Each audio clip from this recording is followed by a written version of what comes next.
Praise the Lord. दोस्तों, Bible में ऐसी दो चीजें हैं जिसको परमेश्वर का वचन बला कहता है।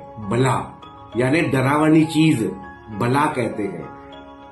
आज उसको हम बड़े ध्यान पूर्वक सुनेंगे।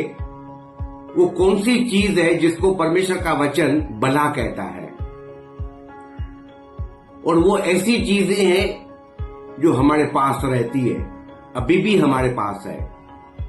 पहले जबान को परमेश्वर का वचन बला कहता है। ये आपको पढ़ने के लिए मिलेगा याकूब की पत्री 3 अध्याय उसका 8 वचन। जबान के लिए लिखा है ये एक बला है, ये एक शरीर का छोटा सा अंग है, लेकिन बड़े बड़े डींगे मारती है, वन में आग लगा देती है, ये रुकती नहीं है, ये प्राण नाशक विष से बड़ी हुई है, ये इतनी पावरफुल है कि परिवार को तोड़ने की ताकत रखती है, पति पत्नी का तलाक करने की ताकत रखती है, परिवार को आग लगाने का काम करती है, भाई भाई के बीच में, बाप बेटे के बीच में, संसार में, बिजनेस में, ये हर जगह घातक है, नुकसान पहुंचा सकती है।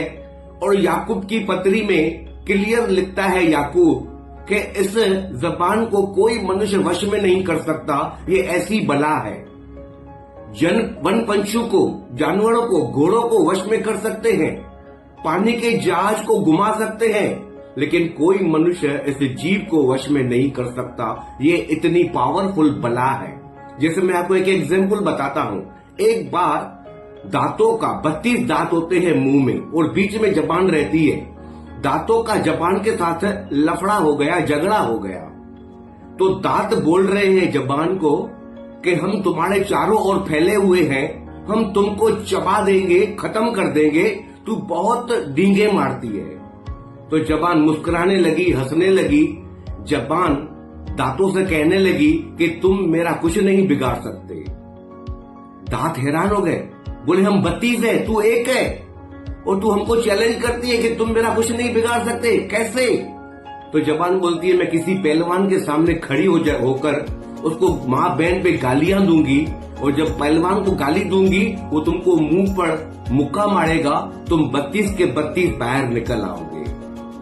दांत भी सुनकर हैरान हो गए, क्योंकि ये जीभ ऐसी बला है जिसको कोई वश में नहीं कर सकता।